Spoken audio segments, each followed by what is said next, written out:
Is a podcast right for you?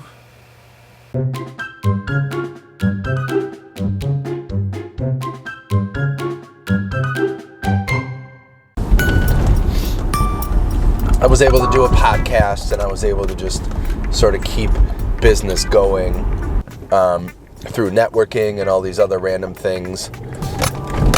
And eventually it just became an issue, and it was like, well, the podcast was like, it's effective, but if you don't really know what you're doing, it's really not as effective. And not even if you don't know what you're doing. Like, the podcast, in addition, the podcast needs to be very intentional with what you're doing. And then everything else can sort of be, I mean, if it's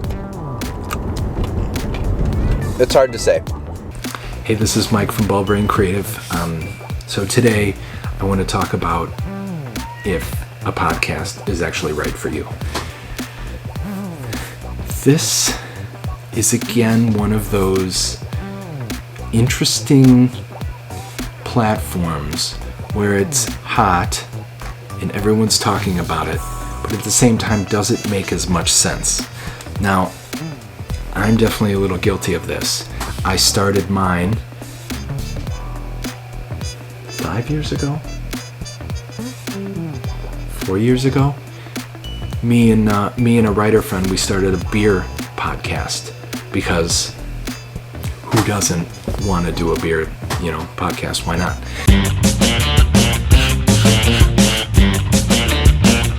So our hook was that it would be the two of us. We called it Two Beers and a Podcast. We would sit down with two beers because the problem is anytime anyone starts drinking, they don't shut up. So we thought, well, what if we just have two beers, and then what we'll do is we'll just drink the beers, we'll talk about those, and then we'll comment on the social media of the breweries and spots where we feel like they might be able to improve kind of the content that they're putting out, and then what they might be able to do with the website and things of that nature, just to hopefully help them while we enjoy the beer. That transformed into us literally, we ended up doing a lot of on-site stuff. So we went from in an office, just the two of us, to then interviewing brewery owners at their breweries. We got a lot of really cool guests, and that became the podcast. And this show is all about the experience of beer. From the label to the glass, from the brew house to the bar. Each week we feature two beers we feel have something to say, or that we think worth saying something about. And today we're out in Libertyville, Illinois, talking to Jason Martins, head brewer of Mickey Finn's Brewery, and Jeff Murray, manager, assistant brewer, and jack of all trades around the brewery. Two beers that we feel have something to say, or that we think we're saying something about. And today we're down in Louisville, Kentucky for the Craft Beverage Expo, talking to Executive Director Kelly Shevlin. Yep. Kelly, thanks for taking the time running the show to talk to us. Glad to be here. Thank you. Thank you. Disservice to beer drinkers if you're convincing people to only drink local. Like, yeah, when I go to I don't know, Austin or something, I want to drink, see what's going on there that I maybe can't get around. Get around there, yeah. Man, if those guys can't experience beers from San Francisco or something, like, that sucks.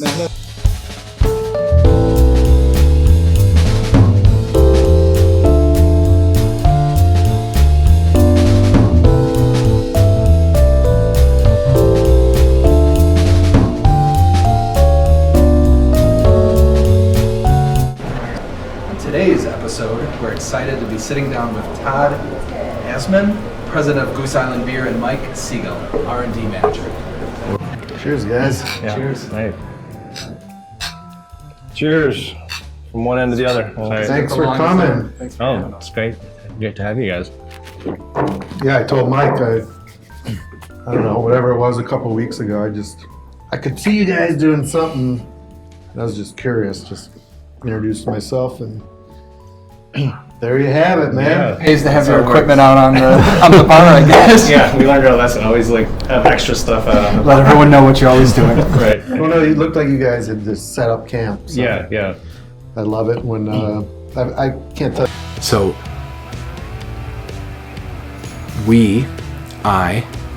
this is one of those things where it's easy to drop the ball on it too, because you have such good content, but then this is where like producing it and then editing it and all this stuff was just like, it's a lot of work. Like this is the other issue of like putting out really good stuff, is that it takes a lot. So like Brad would front end, he'd sort of get the questions, he'd do some research on the brewery, so we sort of had an idea. Then I would take it and then I would edit it. So then we have like 45 minutes to an hour and a half of 3 camera footage that I would then edit together. And that's a lot of footage. I mean, you know, we could have done 1 camera, but the whole point is that like you want it to be interesting, right? It's like, so is a podcast interesting for you? Does it make sense for you? Like people will just set up a camera and then you'll just interview your friends. And that's fun. Like I kind of started my thing. I started my podcast actually before that because I was having these one-on-one coffee meetings with people, and everyone that has their own business has an interesting story. No one that just started their business just started their business. Like there's always a bunch of zig and zags and ebbs and flows as to how they got to their business. And so we did a little commercial stuff. I went to school for art, so I went to University of Georgia, and I got a Bachelor in Fine Arts there in drawing and painting. And probably Athens, Georgia is only about an hour from Atlanta, so I ended up getting a job in Atlanta about a year after school, so pretty soon. And which was a very interesting transition. Yeah. Because, well, there's a lot of things, and we won't get into that. But along with that, I have hobbies, and one of my hobbies is volunteering, particularly if you ask my wife. I volunteer to everything, to her dismay. And I have been a volunteer where I can practice my hobby of scuba diving. And I've been a scuba diver since 1988. Wow. So for HBO, has done real hardcore scene design. And that, I think, brought a real special element to the room. So that when people play Zodiac, they're super excited because, like, oh my God, wait, I thought we were in this place. Why is it all, where am I? And had left. He came back to play Zodiac and went through the room, came out, was like, Vince, that room was so cool, it was so awesome. Vince loved it. And I'm like, do you realize that was in the lab? What? Are you kidding? I was like, that can't be the same room. And so that's why I initially started my podcast, because I thought it'd be interesting to sort of capture these really unique conversations. And I'm having these people in coffee shops by ourselves. I was like, well, why not? We should be sharing this. It's great. People love them. People have been listening to them. Of course, there was there was an indie scene where people could do their podcasts and everyone had one and it was cool. And now everyone has one. And now there's like so many people, like even celebrities and even NPR and New York Times and just other political figures and actual celebrities that have podcasts. And so then it's like when you have normal people competing with celebrities, it's difficult. And then when you have normal people competing with like writers and well-produced shows, it's also hard to compete. People just naturally gravitate towards the well-produced, thought-out, just those kind of things. So that's where it's difficult. So what kind of podcast do you have? Does it make sense for you? It's hard to know. Like ideally, what you want to do is it needs to be directed towards your business, right? Like, so if anyone's going to listen to me talk, have a podcast with people. Like, I dropped the ball on the beer thing because it was so much work that I never ended up promoting it. We sort of just did it, and it was like, it waffled. And then pandemic hit, so of course we just stopped meeting in person, and then that's what happened. But for a while, I thought the podcast for me was like it was an easy way for me to do this, because I didn't want to talk to the camera. So I thought, well, if I just get someone else to talk with me to the camera, like, then I'm getting my content, and that helps. But then the one issue with doing that is it meanders a bit. Like, the ones with Brad and I, we were directed towards social media, and we do reference like a lot of, I don't know, I think we did a really good job. I think we just sort of ended up dropping the ball on the actual promotion, which is ironic. But this is the thing. There's like creative project times, and then there's like business time. And so you have your creative project time, and you're doing these fun projects, and they're great, but then you gotta edit them, and you need to get them so they're like presentable to people, and that takes time. And then you actually have client work that you gotta do. So it's like, then this thing that was like, a 30-minute podcast that you recorded for 2 hours, that also took half hour to get there, half hour to get back, and then you spend another 4 to 6 hours editing it, minimum, and client work, and other stuff. Like, it becomes a lot. And so then that's where it's hard to do it. Yeah, of course, everyone says they're going to do 10 to 15 minutes of, podcast, but have you ever tried to cut anyone off when they were talking? And have you ever tried to keep it direct? Like, do you know what that's like? Like, there's this cold open, and then there's like, it's uncomfortable, and then all of a sudden you guys get comfortable with each other, and then it goes from like, all right, and then you're just having a really good conversation, and then it's like, oh wait, it's late. Which is why we're like, okay, let's just do 2 beers, because then we know we can just hopefully shut up after 2 beers, and that'll be it. So, does a podcast make sense for you? Probably. Podcasts make sense. What I think they make really good sense for is if you can have like a conversation with somebody where you're answering a bunch of business questions. There's this tweet that of course showed up on Reddit, because that's what you do. You post screenshots of all the social media and post it to other platforms, because that's what the internet is now. But someone said, "Dear podcasters, you don't need a podcast, you need therapy." Signed, all of us. And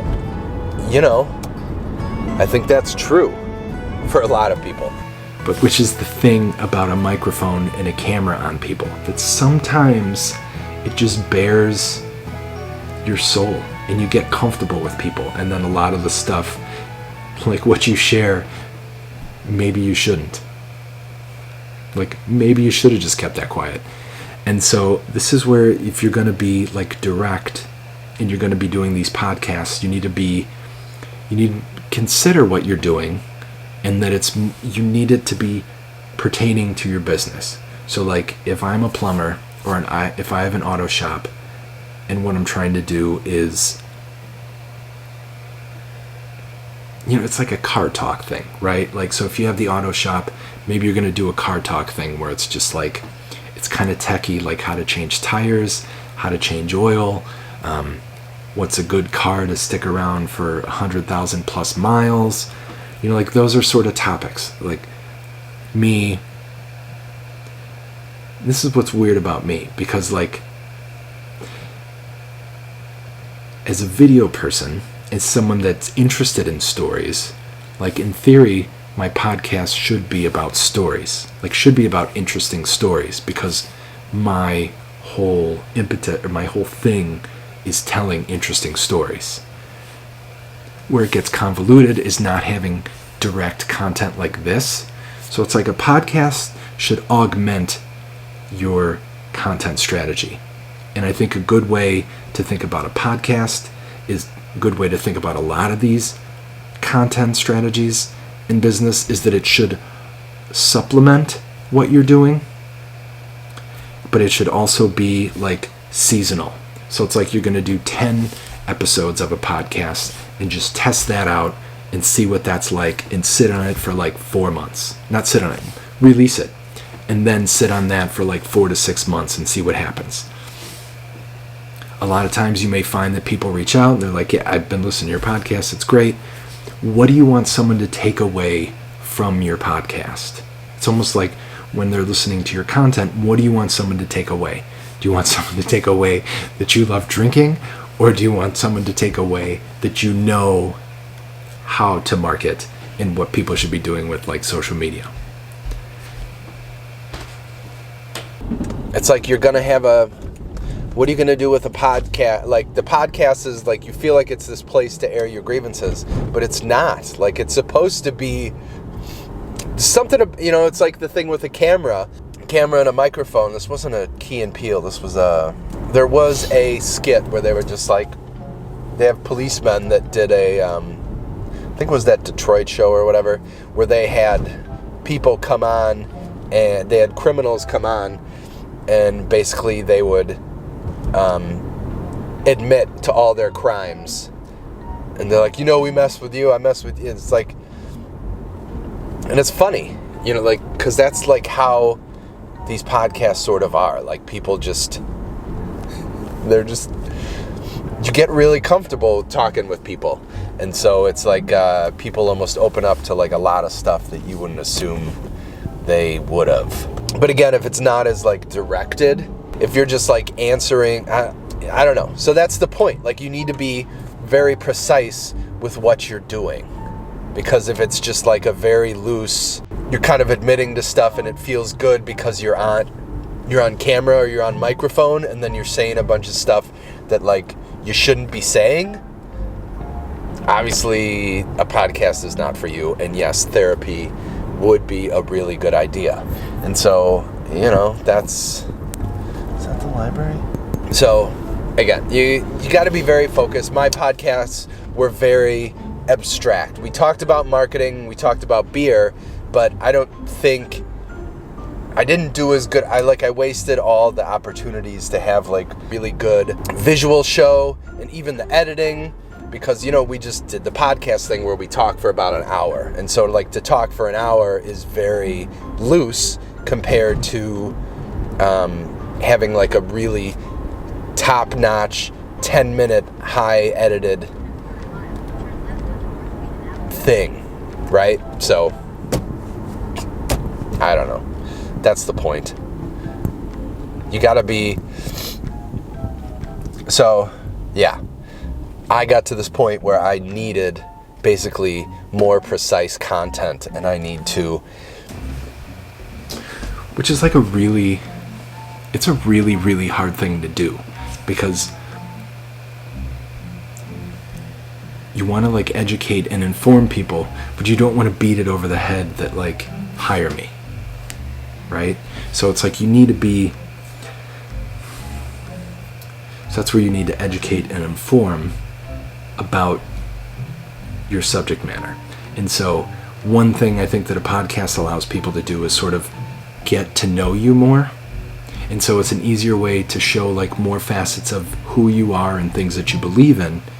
But if you have like YouTube videos where you show how to make or how to light your videos better, what kind of microphones to use for the best video sound, things like that to supplement, then people get to know me in the podcast, then I fall into a certain niche or a certain like person, then they know. It's like all those things. Because when I listen to like celebrity podcasts now, like the whole idea is you listen to it, and at least for me, when you listen to it, and then kind of the first thing, if I like the person and I enjoy the conversation, like the first thing I want to do is learn more about those people, and I want to read into those people and like the other stuff they do. And so that's where I think, when you see celebrities, and it's not fair because it's like, they have tens of millions of dollars, so all they have is, I don't want to say time to like do this, but That's where they can put something out like this, and then they get like 100 or they get 1 million listens, and you just put something out and you get like 25 listens. And it's harder to do that. But if you can think of it as like a season where you're doing like 10 to 12, and then you put those out, then it's just a short thing. Like, does it make sense to have a podcast because everyone has a podcast? Maybe not, because it's so freaking crowded that literally everybody has a podcast. So like, how do you make it a little different?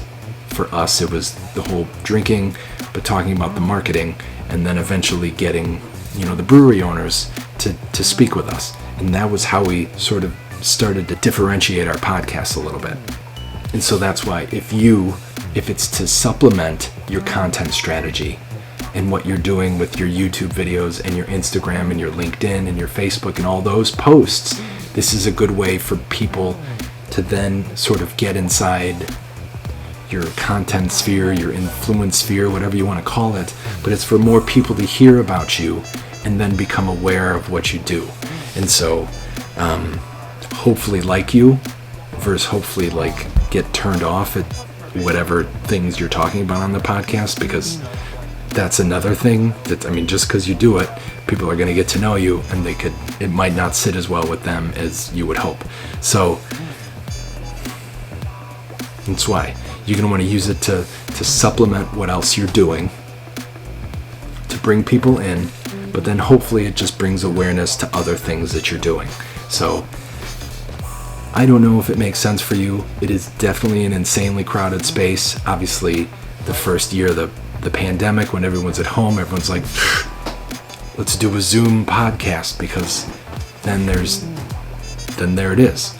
But then everyone's sick of watching Zoom bubbles and it's boring, right? So like, if you're just watching two people talk, and the Zoom can edit it, so that's like an easy thing to do. But who is it helping? Where, what is it really doing?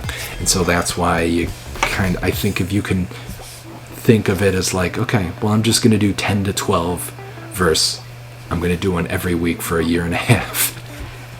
Like, that's a lot of freaking work. So that's why I think if you just say we're going to do fewer and we're going to make them, they're going to be quality. Because one of the things about creating and doing any art is like, you have to create it, you need to take a little bit of time away, and then you need to observe what you've created and reflect on what you've created.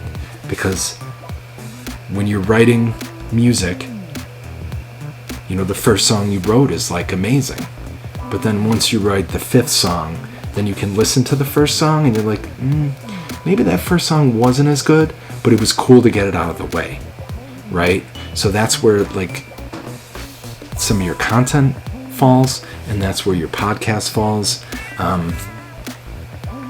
And so that's where it's like hard, but you also need to consider time with your creative aspects, because you need to do it, then you need to observe it, you need to see how people respond to it, and then you need to see how you actually feel about it, which is, time is the only way to sort of remove yourself and sort of think,